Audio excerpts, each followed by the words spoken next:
Live mula sa TV5 Media Center Reliance.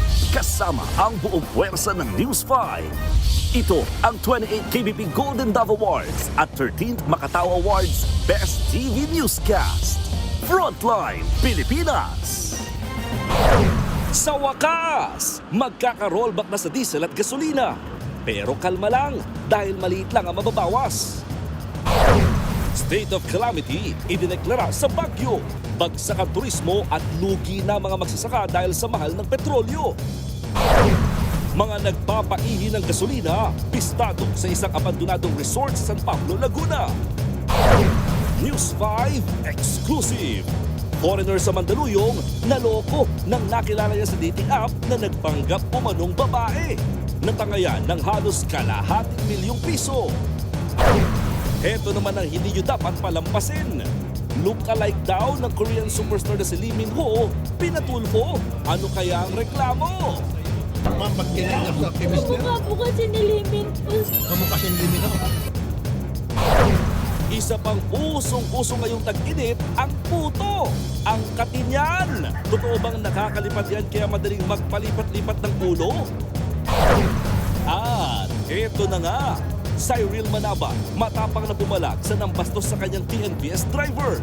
Ride-hailing app, nagsorry sa aktres.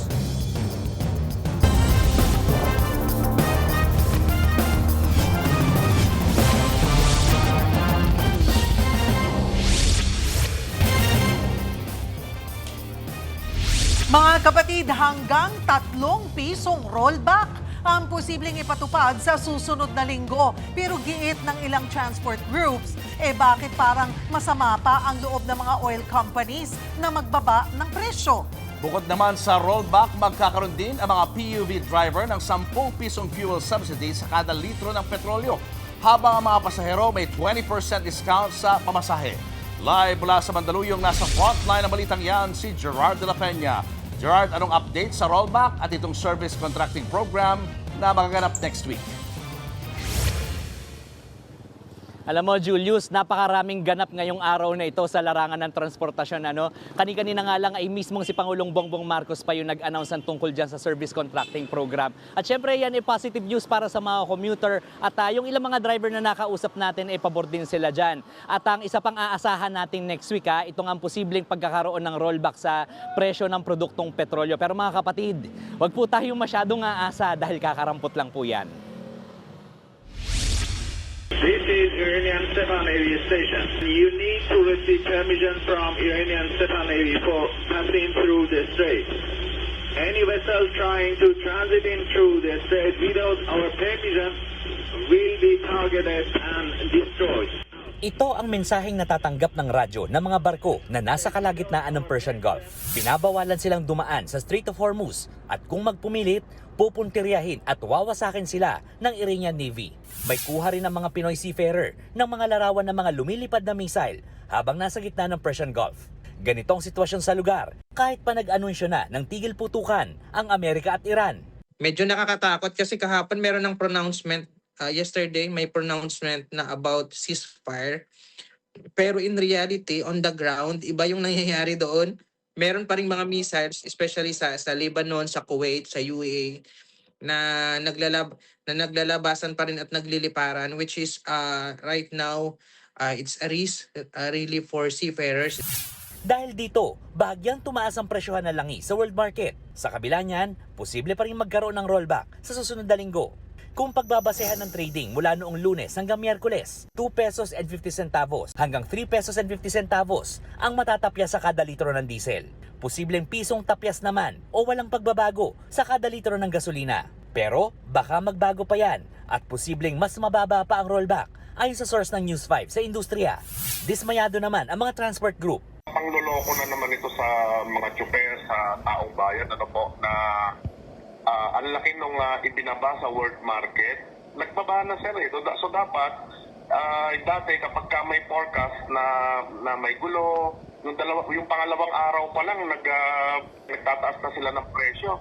Pero ngayon nagsabi na bumaba, ayaw naman nilang magbaba. Yung pagbaba na yan, sir, parang parang masama pa yung loob ng mga oil companies. May mga backup stock pang dapat umusin na good for Ito ngayon, bumaba na sa world market. Sasabihin nila, binili nila ng mataas ang crudo, kanya mataas pa rin ang kanilang pagbebenta. Kanya manipis ang rollback. Kasabay ng posibleng rollback next week, aarangkada na rin sa April 15 ang service contracting program. Mismong si Pangulong Bongbong Marcos na ang nag-anunsyo niyan. Sa ilalim ng programang ito, babayaran namin ang ating mga operator at driver ng mula 40 pesos hanggang 100 piso kada kilometro. Dagdag ito sa kanilang kita mula sa pamasahe. Para naman sa mga pasahero, magkakaroon ng hindi bababa sa 20% discount ang lahat. Ang mga ruta raw na sakop ng programa ay yung mga nakatuon sa lugar na may connection sa tren at pangunahing ruta ng mga bus. Matutulungan daw nito ang 50,000 na PUV, 1,000 operators at 15 million na pasahero. Ipatutupad ang programa kapag hindi rush hour. Lahat ng sasali ay may GPS monitoring para naman matiyak na aktwal ang biyahe at maayos ang serbisyo. Patuloy ang biyahe, patuloy ang hanap buhay. Hindi lang yan, magkakaroon din ng fuel subsidy. 10 piso kada litro ang bawas para sa mga PUV. Maximum daw na 50 liters kada linggo sa loob ng 3 buwan. Ang fuel subsidy ay ipapatupad lamang sa mga lehitimong gasoline station na aprobado at minomonitor ng Department of Energy upang masigurong mapupunta ito sa tama at hindi ito maabuso. Sa Metro Manila muna yan unang ikakasa sa susunod na linggo.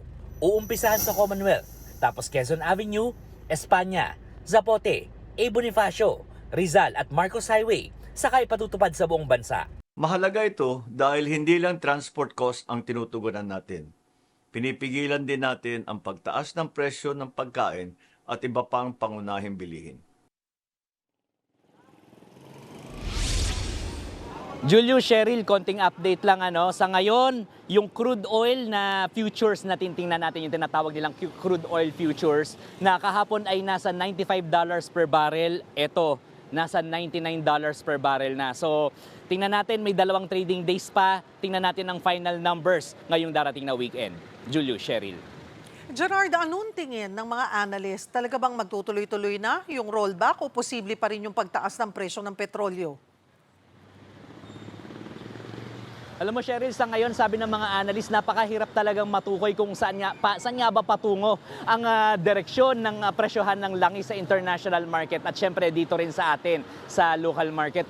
Kasi ang problema, katulad niyan kahapon, may announcement ng ceasefire, tapos ngayon bigla may mga lumilipad na missiles na. So parang paiba-iba yung mga pronouncements, paiba-iba yung nangyayari sa ground. So yun yung tinitingnan ng merkado kung paano nga ba yung magiging presyohan. So sa ngayon, wala pang malinaw kung talagang may rollback tayo o magtutuloy-tuloy yung pagtaas. Cheryl. Puntahan ko yung sitwasyon ng ating mga kababayan na seafarers. Gaano karaming Pinoy seafarers yung naiipit sa Middle East at kumusta yung kalagayan nila? Alam mo, Cheryl, yung nakausap natin kanina na grupo ng mga seafarers, sinasabi nila nasa mahigit 5,000 mga Pilipinong seafarers yung nandun ngayon sa mismong Persian Gulf at sakay sila ng mahigit 400 mga barko doon. Iba't ibang flags yung pag-aari, nagmamay-ari ng mga barko ngayon, pero just the same yun, medyo maraming Pilipino doon. At sa ngayon talaga natatakot sila ay nangangamba para sa kanilang kaligtasan at medyo nagkakaubusan na rin daw ng supply. Pero ang kagandahan naman dito, yun daw mga may-ari ng barko at yung mga manning agencies ay sila ay magsisiguro para mapadalhan ng supplies yung mga seafarers na naiipit dyan. Pero sa ngayon, alam mo, Cheryl, kinukwento rin sa atin yung ibang mga barko dyan ay gusto na talagang mag-dock doon sa mga port sa Iran. Pero ang problema nga, dahil nga sa gyera na ito, ang dami ring mga port facilities yung hindi magamit ngayon dahil sirang-sirado talaga. Cheryl. Anong reaksyon ng mga motorista, Gerald, at saka ng mga pasahero sa service contracting program at yung fuel subsidy at discount sa pasahe sa susunod na linggo?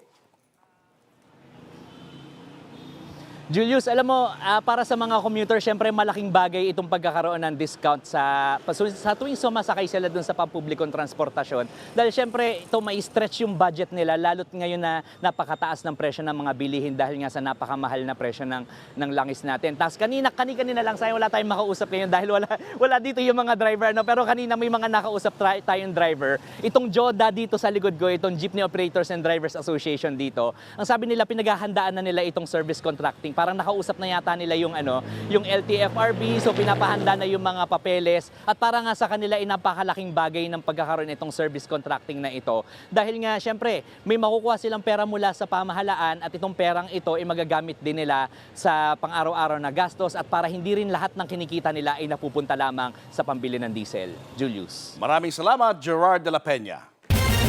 Hindi pa man nag-iinit ang tigil putukan ng Amerika, Israel at Iran, abay may bombahan na namang nagaganap. Marupok daw ang napagkasundoang ceasefire kaya tumaas na naman ang presyo ng petrolyo sa world market. Narito ang Frontline Report. May ceasefire. Pero may umatake sa oil refinery ng Iran sa Lavan Island. Hindi pinangalanan ng Iran kung sino ang may kagagawan yan. Pero isa raw itong enemy attack. Isa pang inaatake ang Lebanon. Mantakin mong sa loob lang ng 10 minuto, 100 beses itong binomba ng Israel. Pati ang airport sa Beirut, damay. Halos 300 ang patay. Kung merong napagkasundo ang ceasefire o tigil putukan ng Amerika, Israel at Iran, pero patuloy pa rin ang mga pag-atake, edi parang walang saysay pala ang peace talks ayon sa Iran. Una nang sinabi ng Israel Prime Minister Benjamin Netanyahu na hindi kasama ang Lebanon sa tigil putukan. Ganyan din ang posisyon ng Amerika. I think the Iranians thought that the ceasefire included Lebanon, and it just didn't. We never made that promise. We never indicated that was going to be the case.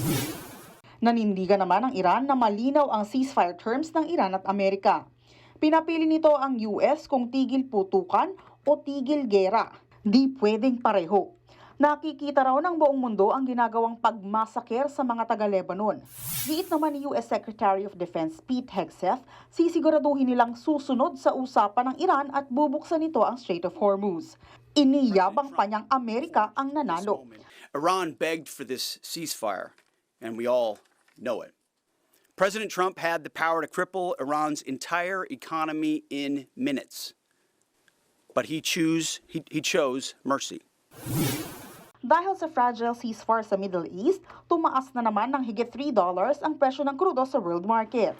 Panawagan naman ng Pakistan na naging mediator sa gera, magkaroon ng palabra de honor at galangin na napagkasundo ang 2 linggong ceasefire.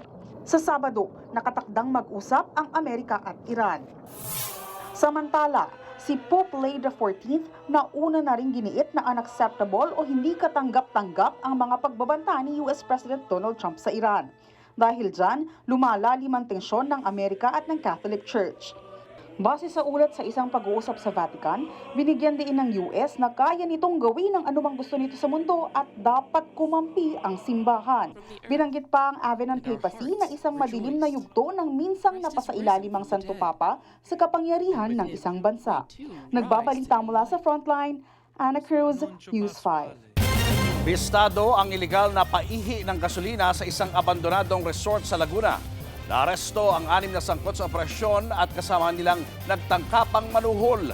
Nasa frontline ng balitang yan si Gary De Leon. Tumambad ang mga gasolina na nakaimbak sa mga drum at plastic tanks at oil tanker truck sa isang abandonadong resort sa San Pablo, Laguna. Naaktuhan pa ng mga pulis ang aktwal na pagpapaihi ng gasolina mula sa tanker. Agad na kinurdunan ng lugar at kinumpiska ang tanker truck. Isinara rin ang gate ng resort. Aabot sa 3.5 million pesos na halaga ng unleaded at premium gasoline ang nakumpiska ng mga pulis. Inaresto rin ang 6 na lalaking inabutan sa loob ng resort. 2 sa kanila ang nagtamo ng minor injury matapos tumalon sa oil tanker truck habang inaaresto. Tumanggi ang mga sospek na ipaalam kung sino ang nasa likod ng paihi sa resort at kung saan nanggagaling ang supply at distribution nito. Dumadating lang po sa kanila yung information na may paparating po sir na oil tanker doon sa area sir. Doon sa Hotel de Oro po sir. Hindi na po nila inaalam sir kung saan po nanggagaling yung mga oil tanker sir. Tinangkap ang suhulan ng isang lalaki ng 417,000 pesos sa mga pulis para hindi na i-embargo at ilagay sa police control ang resort. Pero inaresto rin ito ng mga pulis. Nagtask ako ng 2 personnel na mag-gwardya sa gate. And in any case na may papasok lalabas, inform us para at least yung scene of the incident is ma-secure namin, hindi ma-contaminate ng iba. And out of nowhere, may lalaking pumunta, nagpakilala na. Sabi niya is pupuntahan daw niya arrest si suspect. Ngayon, anong business niya doon sa arrest si suspect? Ongoing operation. Then sinabi niya directly na mag-aabot. And that's the time na kinuha na namin yung tao. Inaalam din ng PNP kung may koneksyon ng mga sospek sa paihi ng isang barko sa Navotas kung saan siyam ang naaresto. Sinampanan ng reklamong paglabag sa oil pilferage law ang 6 na sospek sa resort. Naharap din sa reklamong bribery ang lalaking nagtangkang manuhol. Nagbabalita mula sa frontline, Gary De Leon, News 5. Pasintabi po sa mga naghahapunan, maselan ang aming ibabalita. 5 ang patay sa banggaan ng bus at multicab sa Camarines Sur. Ang isa sa mga biktima nagkalasog-lasog matapos tumilapon at magulungan. Narito ang Frontline Report. Nagkalat ang mga bangkay sa Almeda Highway sa Ragay, Camarines Sur. Tumilapon sila mula sa nadisgrasyang multicab na ginagamit sa rescue operations. Kalunos-lunos ang sinapit ng isa sa mga biktima na nagulungan pa ng bus. Nagkalasog-lasog ang kanyang katawan. Base sa investigasyon, may nakaharang na safety barrier sa gitna ng highway. Iniwasan ito ng bus driver, pero naararo niya ang multicab na nasa kabilang linya. Ayon sa isang nagkakita sa aksidente, kita ko may mabilis yung bus, medyo mabilis ang takbo. Tapos yun ang mga barrier na yun, nandun sa tulay, yung iba natumba na. Siguro biglang kinabig ng bus, umilag doon sa barrier bago ito naman kasalubong. kitang-kita ang lakas ng impact sa tindi ng pagkakasira ng multicab. Natanggal pati ang bubungan nito. Habang ang bus, nabasag ang harapang bintana at may natuklap na bahagi. Sa kabuuan, 5 ang namatay kabilang ang 4 na empleyado ng LGU ng bayan ng Lupi. Lahat sila sakay ng rescue vehicle. 7 kasamahan nila ang nakaligtas. Ayon sa kanilang alkalde ng Lupi, personal na lakad ang pupuntahan ng mga naaksidenteng kawani. Nangako naman siya ng tulong sa mga naulilang pamilya. Wala pa namang detalye kung ilan ang sakay ng bus, pero may mag-asawang nasugatan doon. Nakaligtas din ang kanilang baby. Sinubukan ng News 5 na kuhanan ng pahayag ang driver ng bus, pero tumanggi na siyang magpa-interview. Nagbabalita mula sa Frontline, Margie Bentulan, News 5. Bumagsak ang isang Cessna plane na papunta sana ng Siargao sa bayan ng Tubahon sa Dinagat Islands. Ang mag-asawang sakay hindi pa rin natatagpuan. Narito ang Frontline Report. Wasak at pira-piraso na ang bumagsak na Cessna plane ng madatnan sa Barangay Navarro sa bayan ng Tubahon sa Dinagat Islands. Nang mahukay ang ilang pang debris, dito na nakuha ang registry number ng eroplano na RPC-2444. Kwento ng mga residente, pasado 1:00 ng hapon nang makarinig sila ng malakas na pagsabog. Mula raw ito sa bahagi ng bulubunduking bahagi ng isla, kaya agad nilang ine-report sa otoridad. Nang puntahan, dito na nakita ang nagkalat na debris ng aircraft. So far yung mga debris talaga yung nagkalat doon sa area, pero makita naman natin yung area na nasa gubat na malaki talaga yung nawasak na area, oo. At saka ang lalim ng butas. May nakuha rin daw na buhok at human flesh, pero for verification pa ito. Ang pagbulusok at natabunan ng lupa yung mismong Cessna. Kaya naman kanina merong mga nakuha mga gamit na nung mga 2 individual na sakay. Base sa impormasyon, mag-asawa ang 2 sakay ng Cessna plane na galing Subic pa Siargao. Naglaho raw ang naturang eroplano matapos itong mawala ng komunikasyon. Una nang nag-deploy ng Incident Management Team si Dinagat Islands Governor Nilo Demery Jr. para mas mapabilis ang paghahanap. Sa ngayon, patuloy pang iniimbestigahan yan. Nagbabalita mula sa Frontline, Margie Bentulan, News 5. Higit 100 ang dinampot sa Oplan Galugad sa Santa Ana, Maynila. Kabilang sa natsyempohan ang isang wanted. Pati ang mga naglatag ng inflatable pool sa kalsada, sinita rin. Nasa frontline ng balitang yan, si Nina Ong Pauco. Halos mapuno na ng mga tao ang covered court na ito sa Santa Ana, Maynila. Dito dinala ang higit 100 na nahuling lumalabag sa iba't ibang ordinansa sa ikinasang Oplan Galugad. Karamihan sa kanila, mga nahuling nagiinuman sa kalsada, walang damit pang itaas, mga menor de edad na lumabag sa curfew hours, mga lumalabag sa anti-smoking ordinance at iba pa. May isa rin na nahuli dahil sa nakabinbing warrant of arrest, habang may 3 violators na may dati ng records sa mga pulis. Inikot po natin yung buong kalakhan ng Santa Ana, Maynila, lalong-lalo na doon sa mga depressed areas ng Santa Ana at matataas yung krimen sa lugar na iyon. In-implement po natin yung simultaneous anti-criminality law enforcement operation to include yung ating stiffer na implementation ng city ordinances dito sa buong Maynila. Umabot sa 133 na mga kapulisan at task force multipliers ang idineploy sa operasyon. Sa gitna naman ng mainit na panahon, sinita na rin ng mga pulis na nakatalaga sa Rahabago Police Station 1 ang mga naglatag ng mga inflatable swimming pools sa kalsada. Itinuturing itong obstruction o harang sa kalsada at nakakaabala sa maluwag na daloy ng trapiko. Sa pag-iikot nila kahapon, may isa silang nadatnan at kinumpiskang inflatable pool. Nagbabalita mula sa Frontline, Nina Ongpauco, News 5. Naloko ang isang dayuhan sa Mandaluyong na nagpakilalang babae sa dating app. Exclusive na kausap ng News 5 ang suspect na nanlimas ng halos ₱250,000. Naritong report. Positibong itinuro ng Croatian national ang 2 Pilipinong nambiktima sa kanya sa Mandaluyong City. Ayon sa investigasyon, unang nagkakilala sa dating app ang dayuhan at isa sa mga suspect na LGBT member na si alias Sam. Babae raw ang pakilala nito sa dayuhan. Nagkasundong magkita ang dalawa sa tinutuluyang condominium ng Croatian pero isinama ng LGBT member ang isa pang babae para raw ibugaw. Makalipas ang 3 oras, nagmamadaling lumabas ang mga suspect sa condo unit ng biktima. Natangay pala nila ang halos ₱250,000 pera ng dayuhan. Agad nagkasa ng manhunt operation ng mga pulis at napag-alamang nakatira rin pala sa parehong condominium si alias Sam. Yung unang suspect dito rin sa Mandaluyong natin nakuha sa isa ring condominium.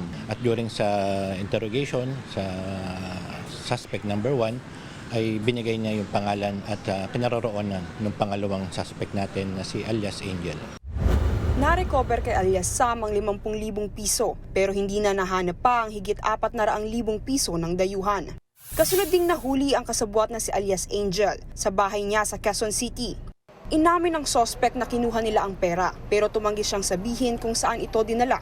Aminado po ako, 2 kami ni Angel. Sa korte na lang daw po magpapaliwanag. Mahaharap sa reklamong theft ang mga suspect. Nagbabalita mula sa Frontline, Sailin de la Cruz, News 5. Natagpo ang patay at hinihinala pang hinalay ang isang babae sa Occidental Mindoro. Narito ang Frontline Report. Sa bakanting loteng ito sa Barangay Fatima, Mamburao, Occidental Mindoro, natagpuan ang bangkay ng isang babaeng college student na si Elias Joy na ilang araw nang nawawala. At kung paano ito natunton? Dahil sa suspect na isinuko ng kanyang kaanak. Ayon sa mga pulis, may mga laslas ang katawan ng biktima at walang suot pang ibaba ng kanila itong matagpuan. Tikom naman ang bibig ng suspect sa krimen. Sa ngayon po ay nag-iimbestiga pa at hindi rin po siya nakakausap pa ng maayos. So tahimik lang po siya kaya yung motibo niya ay hindi po namin na-establish. Nakakulong ng suspect at mahaharap sa kasong murder.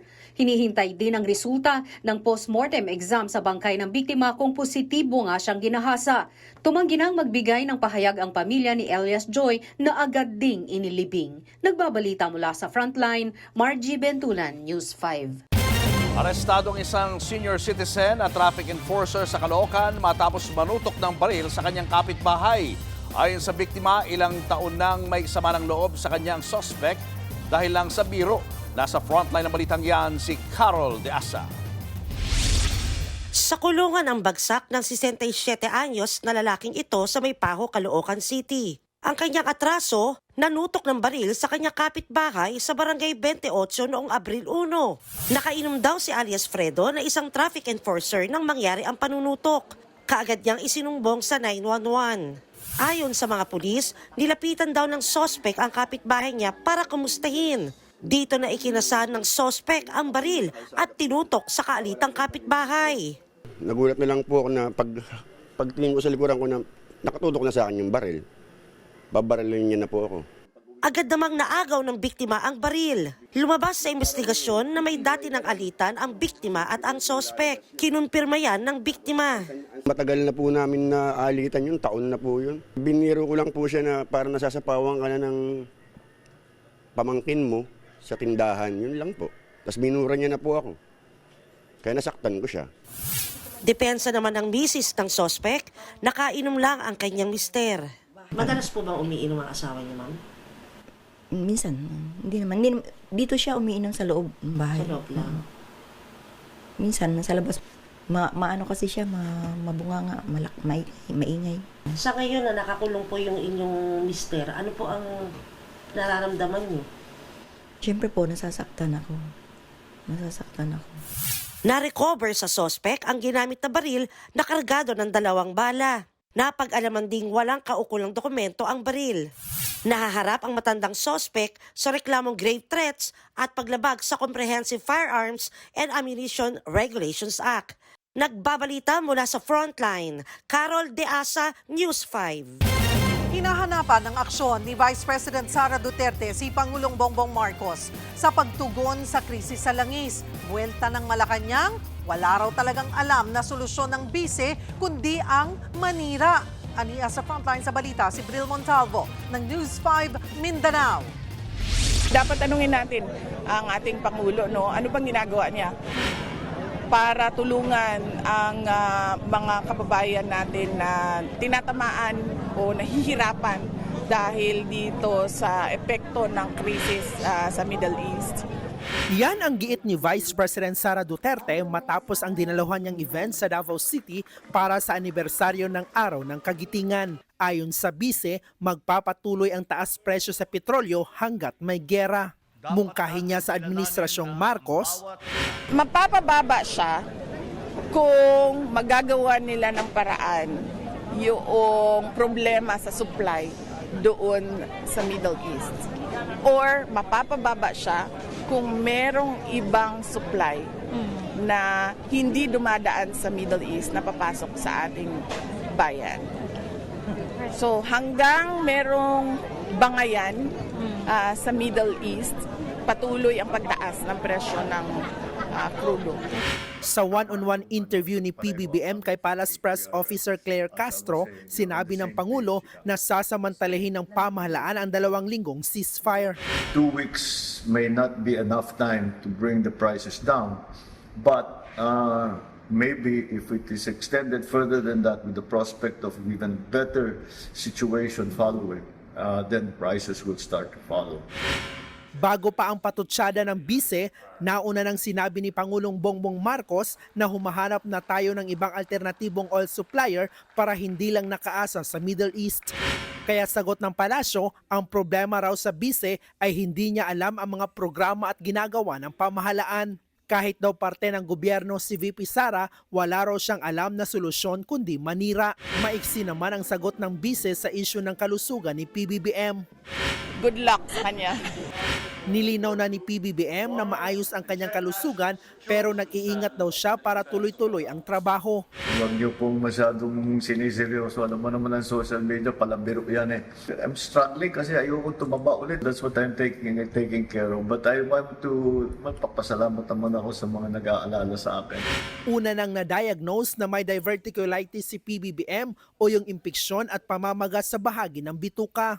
Pero hindi naman daw ito nakamamatay at magaling na siya rito.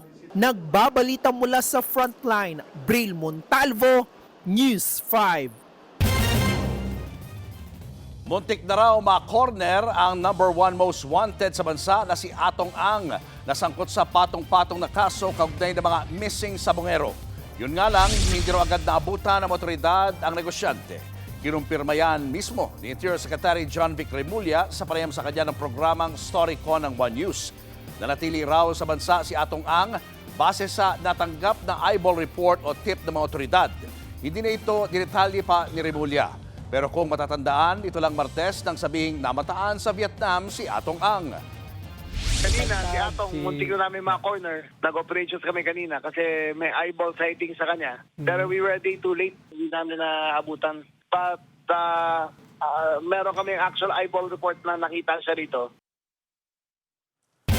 Nagdeklara ng state of calamity sa Baguio City dahil sa malalang epekto ng problema sa langis. Apektado ang transportasyon at bagsak na rin ang turismo. Live mula sa Benguet, nasa frontline ng balitang yan si Gio Robles. Gio, saan gagamitin ang pondo sa state of calamity? Cheryl, magagamit ang state of calamity para yun nga magamit ang pondo or quick response fund para sa mga apektadong sektor.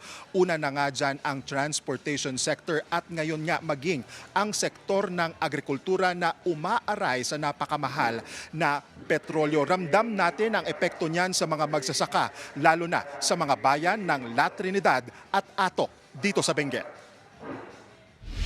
Anihan na ng mga gulay dito sa Barangay Paway, Atok, Benguet. Pero hindi lahat napakinabangan ng mga magsasaka gaya sa malawak na tanimang ito ng Chinese pechay. Malayo ang tingin ng magsasakang si Billy Pacalso ng abutan namin kanina. Kwento niya, imbes na anihin ang mga pananim, napilitan na silang pabayaan na lang. Wala rin naman daw silang kikitain kung ibebenta pa. Bagsak presyo daw ngayon ang mga gulay. Yan ay kahit pa doble hanggang triple na ang kanilang transportation cost, bunsod ng sunod-sunod na taas presyo sa krudo. Lublob sa hirap at saka yung yung hindi lang yung sa hirap kundi pati na rin yung yung mental condition. Kasi that's the paano ka makakabangon, paano ka magsimula. Kung tutuusin, nakaani pa ng 3,000 kilo ng Chinese pechay si Mang Billy. Yun nga lang, nabebenta niya lang ito ng 7 to 12 pesos per kilo. Sa kabila niyan, wala ring kasiguraduhan kung may bibili sa kanilang ani. Nakakalungkot ang sitwasyon ng mga kapatid nating magsasaka dito sa Atok, Benguet. Dahil halos wala naman na po silang kikitain. Ito, kung makikita po ninyo, pinabayaan na yung mga gulay na mabulok. Chinese pechay po ito. Ayan, pwede pa po ito. Good quality, ika nga, pero tinadtad at ginawa na lang pataba sa lupa. Ramdam ang matumal na benta ng gulay sa La Trinidad Vegetable Trading Post. 8 to 10 pesos per kilo ang bentahan ng repolyo rito. 20 pesos naman sa kada kilo ng Korean radish at 25 hanggang 30 pesos per kilo sa iceberg lettuce. Naglalaro naman sa 20 hanggang 40 pesos ang kada kilo ng patatas, depende sa laki. Problemado ang mga trader kung paano pa uubusin ang mga gulay. Sa Metro Manila, ang bagsak ng mga gulay mula sa La Trinidad Vegetable Trading Post. Ay na, sobrang hirap sir kasi walang mamimili. Kunti ang mamimili talaga. Kagaya nito, tingnan mo sir, hindi pa nabibili yan. Ini-impake lang namin. Maghihintay kami ng bibili uli. Paliwanag ng mga trader, hindi naman sila agad-agad makapagtaas ng presyo dahil binabarat din sila umano ng mga middleman. So sir, ano nang mangyayari ngayon dito sir sa mga silang gulay na? Yan, itatapon. Kung may mga hihingi, ipapahingi na lang. Ganun ang nangyayari.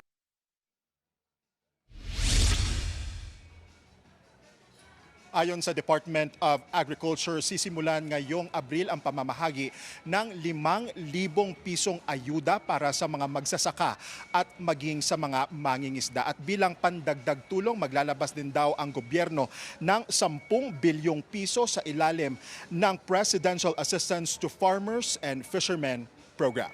Balik sa iyo, Cheryl. Maraming salamat, Gio Robles. Showbiz, eto na nga! Mga kapatid, eto na nga ang mga umaarangkadang showbiz balita ngayong Huwebes. Suspendido na ang TNVS driver na pasimuno ng pambabastos online sa aktres na si Cyril Manabat. Mabilis naman ang good karma para kay Cyril dahil napapanood na ang kanyang first lead movie na 18th Rose. Nasa frontline ng balitang yan, si MJ Marfor. Careful. I might fall in love with you. Sana Sana naman wala namang... Ano ba?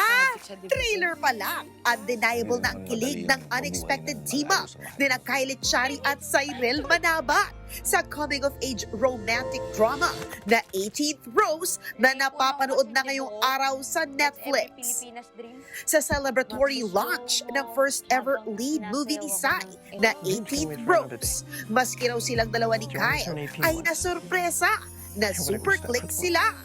Ako, never ko po na-imagine na magpe-pair up kami ni Kyle. Kita ko yung Kuya C dyan eh. Kita ko yun. Yung mga iba namin naka-work. Kyle, wow! Parang, uy, saan galing yun? Since nung na-explain na nga po yung story, Amboy, ganyan, wala rin naman po akong ibang makita na gaganap aside Kyle. So yun, natawa lang po talaga ako. Tapos habang kinukuhanan din namin, or first day, or first meet namin, yung mga story, script reading, talaga kami, ganun lang kami ng ganun. Si Kyle Ako naman, when I got the whole story, they told me the story of Rose, story of Jordan, everything. Tapos sabi ni Direk, so sana umuo ka.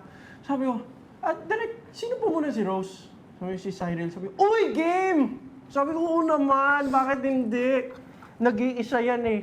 Get to work with Cyril, bakit hindi? And I got so excited for her. Kasi alam ko, this is her first leading lady na at I know there's so many people waiting for Cyril's first leading lady role. Kasi talagang deserve niya. And it's such an honor to be your first leading man.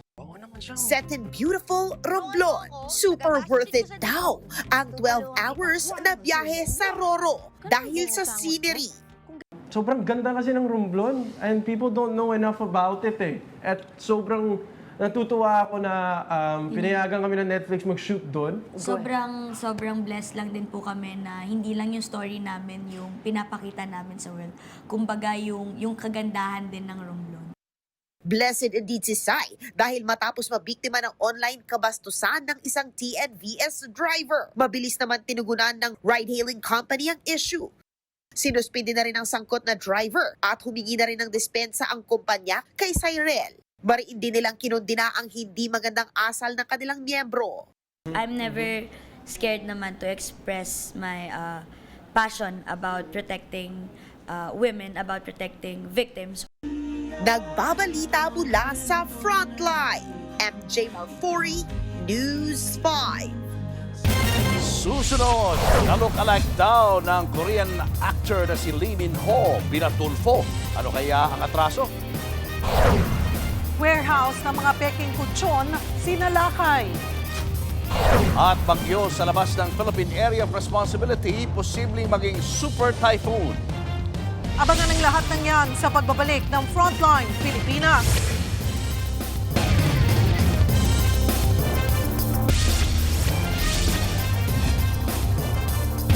Ito mga kapatid, malaki drama ang reklamong idinulog sa programa ni Senator Raffy Tulfo. Ang inireklamo dahil sa sustento, ka-look-alike daw ni Opa Lee Min-ho. At ito pa, ang nagreklamo sa kanya na dati niyang kalipin, kahawig naman daw ni Blackpink Rosé. Ang buong kwento at ang face reveal, abangan sa pagbabalik ng Frontline Pilipinas. Kaya dyan lang po kayo, mga kapatid. Mga kapatid, Julius Babaw po, nasa Middle East o saan mang dako ka ng mundo, manatiling may alam at may pakialam sa mga mainit na balita dito sa ating bansa. Simulan po natin ang bawat araw sa tuloy-tuloy na balitaan sa Frontline. Mag-follow at mag-subscribe sa social media pages ng News 5.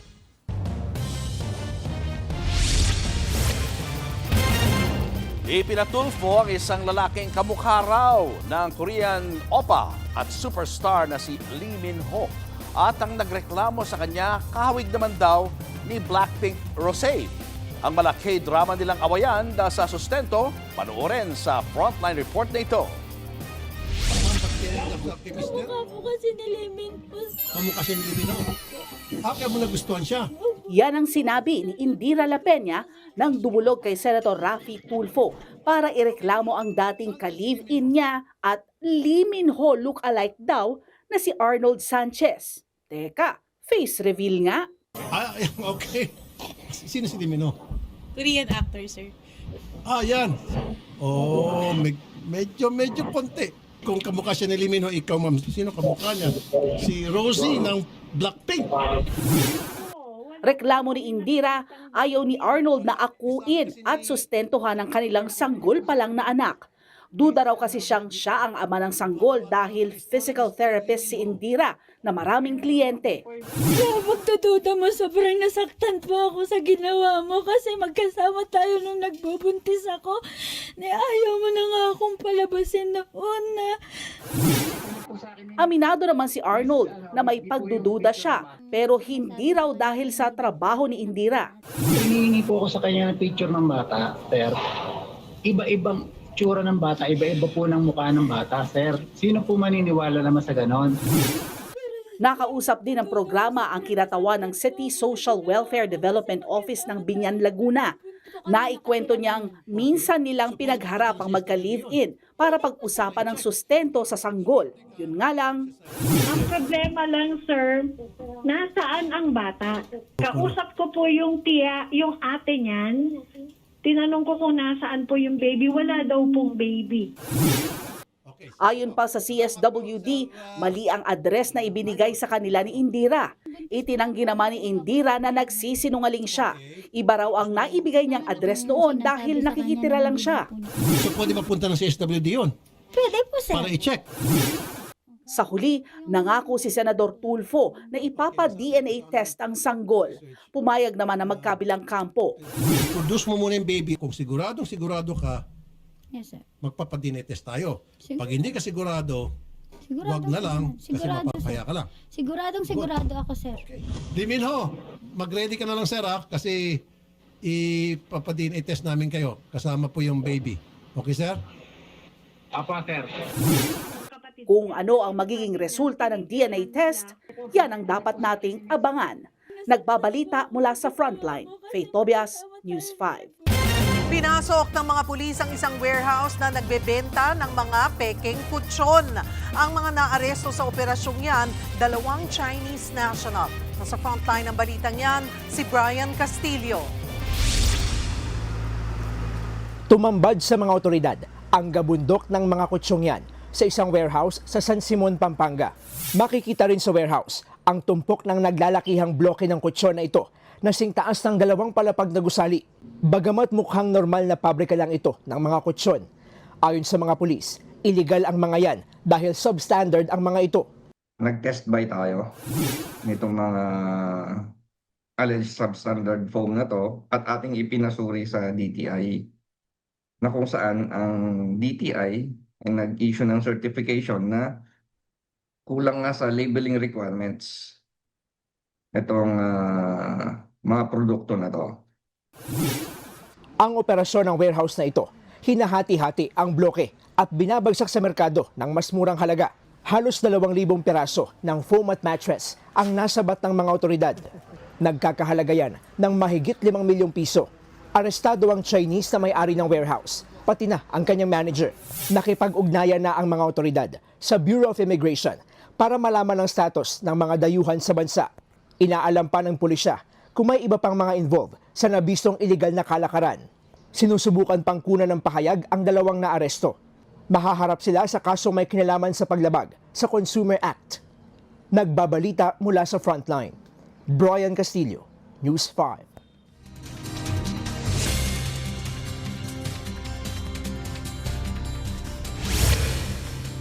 Weather update tayo mga kapatid. Balikan na natin itong binabantayan nating low pressure area na naging bagyo na nga kahapon na nasa labas ng ating Philippine Area of Responsibility. Ito pong tropical depression na ito o bagyo sa labas ng ating PAR ay nasa meron taglay na lakas na hangin na nasa 55 kilometers per hour malapit sa kanyang gitna at kung minsan may mga pagbugsong umabot sa 70 kilometers per hour. Ito po ay halos hindi kumikilos or almost stationary po dito sa silangang bahagi ng ating bansa. Pero napakalayo pa po niyan sa atin na mayroon pong layo na nasa around 2,835 kilometers east ng northeastern Mindanao. Ayon po yan sa PAGASA.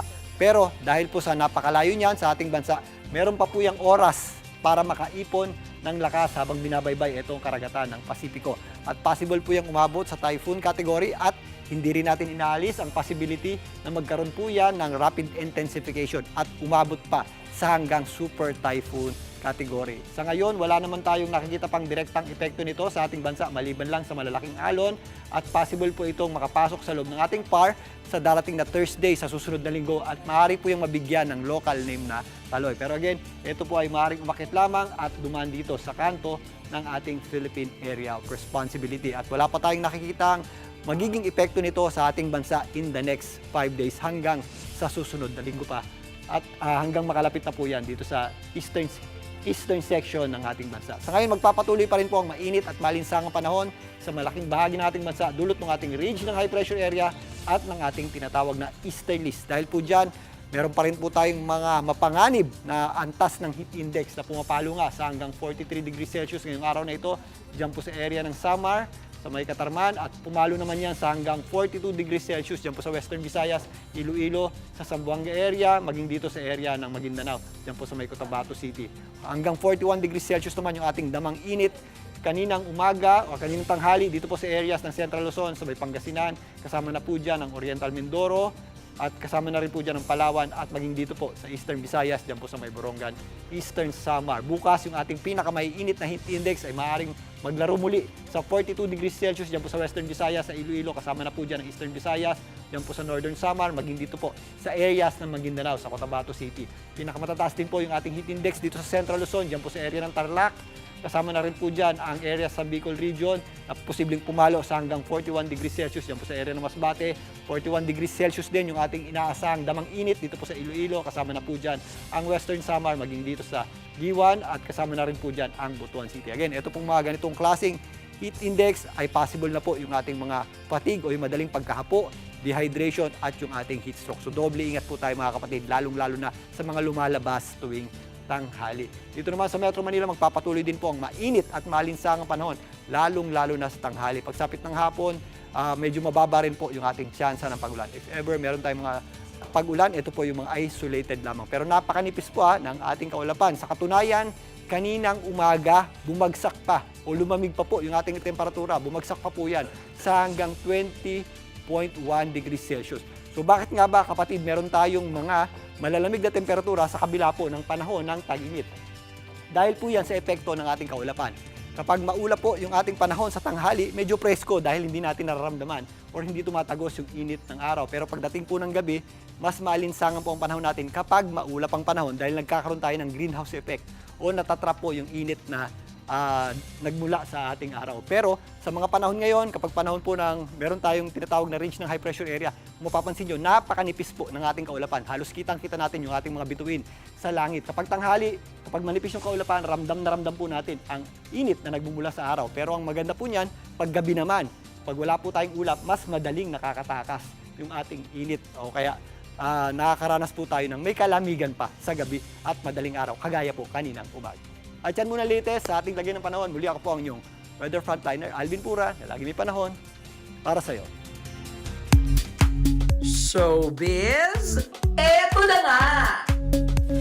Mga kapatid, eto na nga, spotted sa UAAP Arena ang Project Loki stars na sina kapatid star Dylan Minor at Jada Avanzado.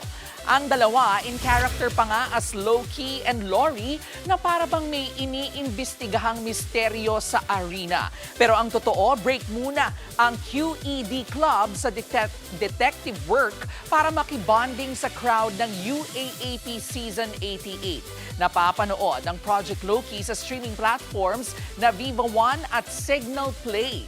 At very soon, dadalhin na rin ni Loki at Lori ang mystery-solving skills nila sa TV5. Sa Pulsa Video, ang dalawang nagsuntukan sa gitna ng kalsada. At ngayong tag-init, kuto. Totoo bang nakukuha dahil sa sobrang pagbababad sa araw? Yan at iba pa sa pagbabalik ng Frontline Pilipinas.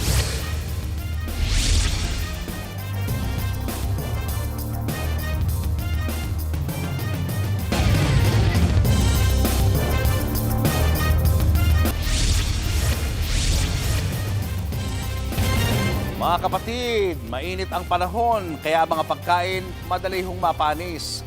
Sa Negros Oriental, halos 70 residente na lumantak ng isdang tulingan ang nakaranas daw ng allergic reaction. Paano ba naman? Bulok na raw pala ang mga kinain nila.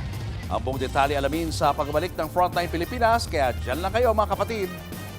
Mga kapatid, Julius Babaw po.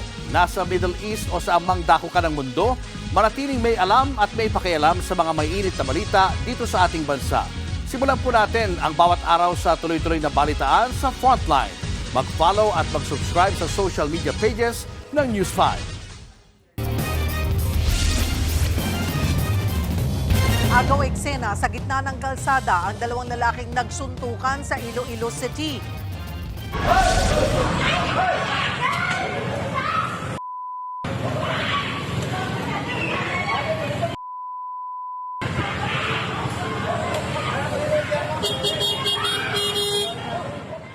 Makikitang inawat na sila ng mga kaibigan nilang babae. Ayon sa mga otoridad, nagpang-abot lang ang dalawa na may matagal na palang alitan.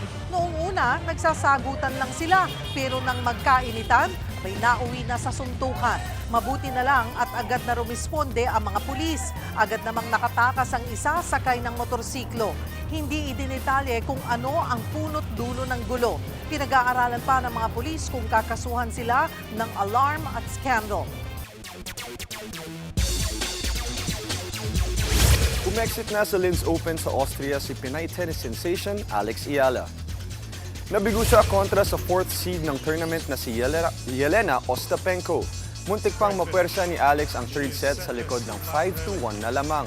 Pero naka-comeback pa si Jelena para maagaw ang panalo. Ito ang unang beses na nanalo siya sa 3 beses na paghaharap nila ni Alex. Susubukang bumawi ni Alex sa isa pang clay court tournament na Stuttgart Open sa Germany.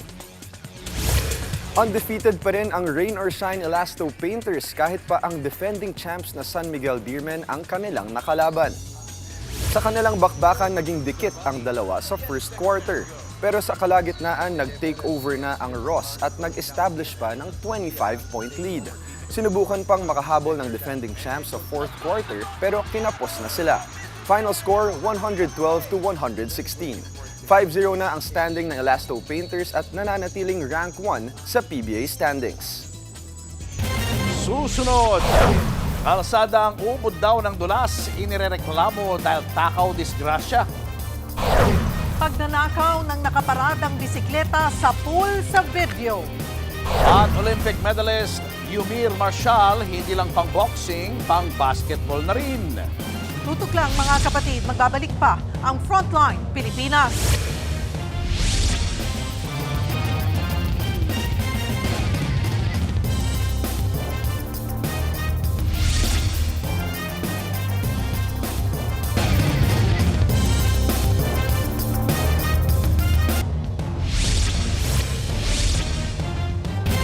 Mga kapatid, usapang kuto tayo.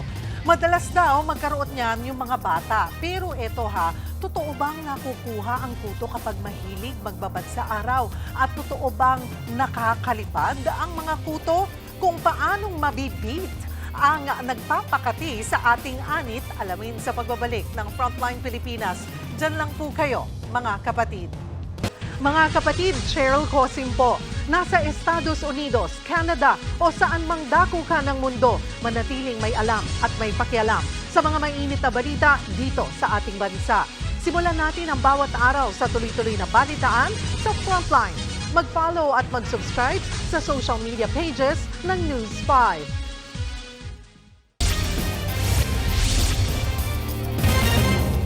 Arestado ang 3 kadete ng Philippine National Police Academy na sangkot umano sa panghihazing sa higit 20 underclassmen. Sa mga larawang binigay ng source ng News 5, kita mga paso sa iba't ibang bahagi ng katawan ng mga biktima. Inihinalang pinahiran din sila ng liquid sosa at muriatic acid. Hawak na ng CIDG Cavite Provincial Field Unit ang mga suspect at sasampa ng kaukulang reklamo. Patuloy naman nagpapagaling ang mga sugatang kadete. Sa pulsa CCTV, ang serye ng mga disgrasya sa isang kalsada sa Cebu City na palaging basa ng tubig kanal. Ang kalbaryong yan, ilang taon nang iniinda ng mga residente sa lugar. Naasa frontlining balita si John Naroa ng News 5 Visayas. Nadulas ang motor na yan sa pakurbadang daan ng Obedience Street sa Cebu City. Gumulong ang rider habang dumausdos ang kanyang motorsiklo. Ang mga kasunod na motor, napabagal ang takbo. Agad na tumulong ang mga rider sa lugar. Pero wala pang 1 minuto, isang motor na naman ang natumba. Ang van namang ito tumagilid matapos mawala ng balanse nang napadaan sa lugar. Habang ang isang pick-up truck hirap makaahon sa dulas ng kalsada. Pinuntahan ng News 5 ang lugar. Naabutan pa namin ang rider na ito na sumemplang dahil sa dulas ng daan. Itong tubig na to, problem na yan since then pa. Parang nag-slide yung gulong ko. Need siya ng extra cautious pa. Ayon sa uploader ng CCTV footage na si Jay, araw-araw daw may aksidente dahil madulas sa lugar. Mismo si Jay nasira ang sasakyang nakaparada lang noon sa kanyang tattoo shop matapos tamaan ng isa pang sasakyan na naaksidente roon. Yung kanal, syempre aapaw, pupunta dun sa road.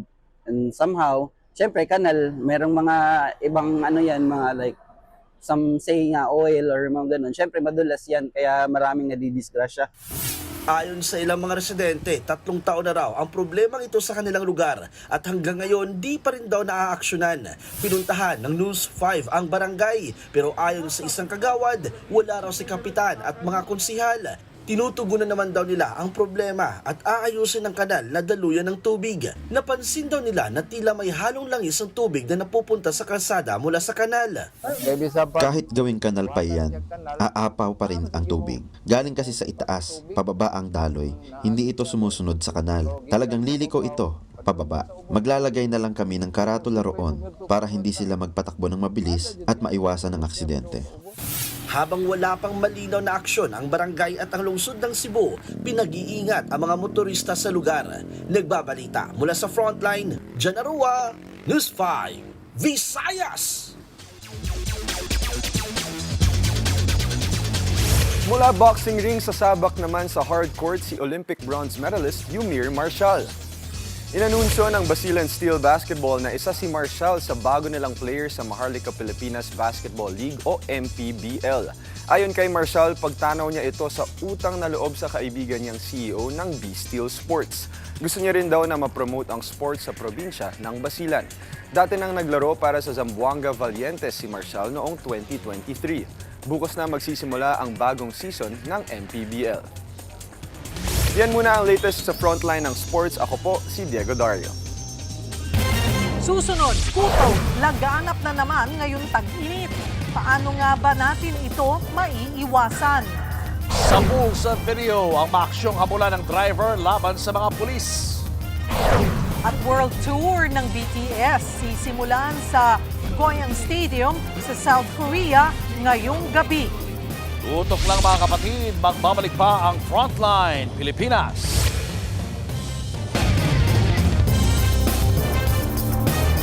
Mga kapatid, Cheryl Cosing po. Nasa Estados Unidos, Canada o saan man dako ka ng mundo, manatiling may alam at may pakialam sa mga maiinit na balita dito sa ating bansa. Simulan natin ang bawat araw sa tuloy-tuloy na balitaan sa Frontline. Mag-follow at mag-subscribe sa social media pages ng News 5. Sa pool sa CCTV, ang pagtangay sa bisikletang nakaparada sa harap ng isang bahay sa Binangonan, Rizal. Ang suspect, todo takip pa ng mukha, gamit ang kanyang bag habang dahan-dahang binubuksan ang gate. Ilang saglit pa at mabilis na niyang natangay ang bisikleta.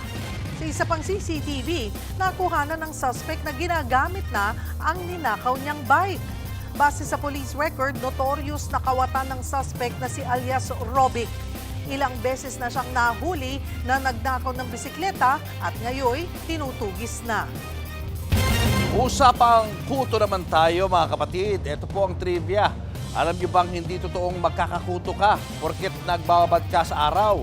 Kung ganoon pala, paano nahahawa niyan at paano ito maiiwasan? Alamin sa Frontline Report ni JC Cosico.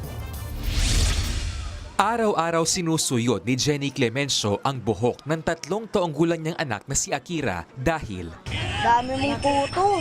hala, sige, teres pa. Aming kuto eh. Kwento ni Jenny, palagi raw makate ang ulo ng anak at nang tingnan niya ay confirmed. Ang dami niyan lisak. Madami pa rin kuto kahit sinusuyuran siya. Saan niya kaya nakuha? Tingin niyo? Para rin po yata sa mga bata kasi sumasama to sa mga bata. Kuto rin ang problema ng 10 taong gulang na anak ni Annabel de la Cruz na si Janela. Isa. Hindi isang kuto. Pati nga si Annabel, nahawa na rin daw. Ganun nga, tingnan mo nga ulo ko, may mga bukol-bukol na rin. Dahil sa kuto, sobrang kati talaga. Kala mo alam mo yung surot. Yung ganun, parang ganun kakati. Magsusugat talaga ulo mo. Ang kakakamot. Sugat-sugat na nga ang ulo ng 5 taong gulang na anak naman ni Helen. Ang salarin, kuto rin. Abang natutulog siya, kamot siya ng kamot sa ulo niya. Hindi siya mapakali, hindi siya makatulog. Ano kasi kakakamot ng ulo niya. Ang kuto ay isang maliit na insekto na naninirahan sa buhok at anit ng isang tao. Nangingitlog at sumisipsip ito ng dugo sa anit kaya nangangate. Naipapasa ang kuto kapag katabi mo matulog o di kaya kapag naghihiraman ng gamit gaya ng tuwalya, suklay at sombrero. Pero totoo bang nakukuha ang kuto kapag nagbababad sa initan? Hindi po yun totoo. Although, gustong-gusto ng mga kuto na tumira doon sa mainit tapos moist na environment. So perfect dyan yung scalp. Ito pa, walang pakpak ang kuto at hindi rin ito nakakatalon. Gumagapang daw ito. Paalala pa ng skin health physician na si Dr. Richard Gadiaza, hindi dapat ismulin ang kuto dahil magkakasugat ka kakakamot. Kapag may sugat ka, pwede yang mapasukan ng bakterya at kapag napasukan ng bakterya, may impeksyon yan.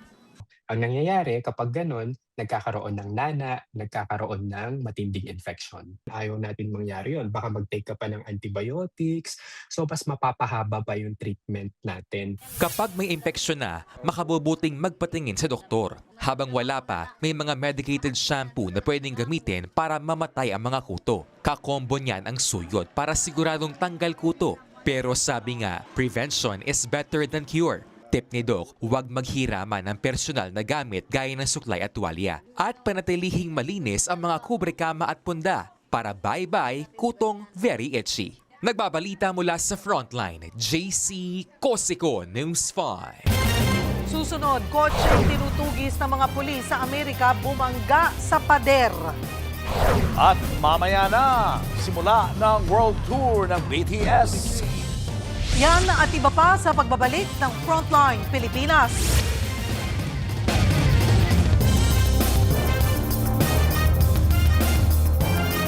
Mga kapatid, Julius Babaw po, nasa Middle East o saan mang dako ka ng mundo, manatiling may alam at may pakialam sa mga mainit na balita dito sa ating bansa.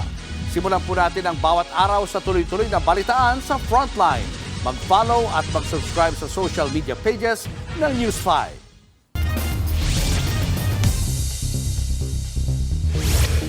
Mala-action movie ang eksena ng habulan ng mga pulis at isang kotse sa California sa Amerika.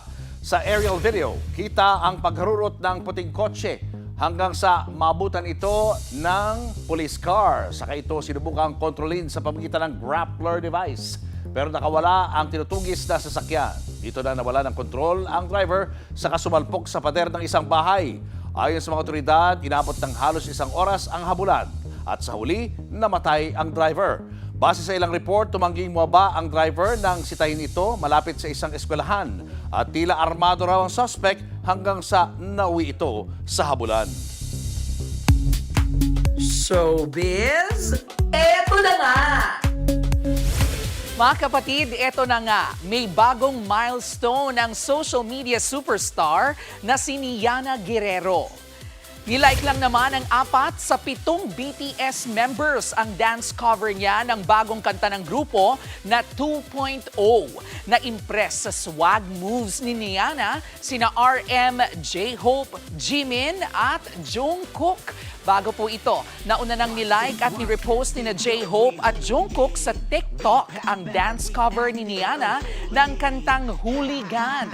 Samantala, mamaya na ang kick-off ng Arirang World Tour ng OT7 sa Goyang Stadium sa South Korea. 3 gabi ng sunod-sunod na show ang gagawin ng grupo sa Goyang bago ang tour. Sa March 2027, nakatakdang bumalik ang BTS sa bansa para sa sa kanilang Manila leg. At yan nga po ang ating mga showbiz update ngayong Webes. See you tomorrow mga kapatid. Ako po si Jervy Wrightson.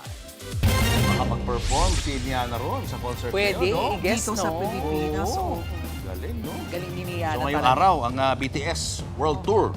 Oo, na Kick magsisimula. Kick off. Oo. Sa Goyang. At marami, may mga kababayan tayo talaga lumipad doon na. May mga kaibigan ako para may mga manood. kaibigan ako. Daming ganyan. Ganon. Kasi dito, pag dito na, naku, ewan ko kung paano tayo makakakuha ng ticket niya. Oo nga. Eh baka naman kapitan sila ng kuto, kaya kinakailangan di ba? Healthy ang hair natin. Uy, ikaw ba nakakuto ka ng bata? Naging kutuhin ako nung bata. Nagkaroon din ako ng kuto. Sino kaya? Ang sarap yan pag sinusuyod. Ay, akala ko, ang sarap magkakuto. Yeah, sarap nung yung tinatanggal mo yung kuto, di ba? Tapos makikita mo sa sinusuyod mo. May suklay yun So dudurugin mo gano'n, tudugo.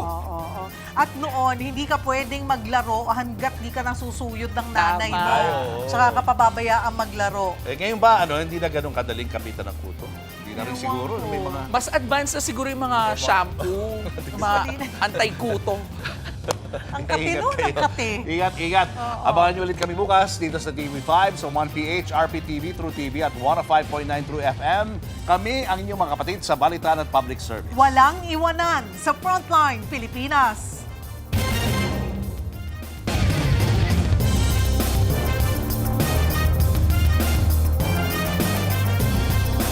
Mga kapatid, Cheryl Cosim po. Nasa Estados Unidos, Canada o saan mang dako ka ng mundo, manatiling may alam at may pakialam sa mga mainit na balita dito sa ating bansa. Simulan natin ang bawat araw sa tuloy-tuloy na balitaan sa Frontline. Mag-follow at mag-subscribe sa social media pages ng News 5.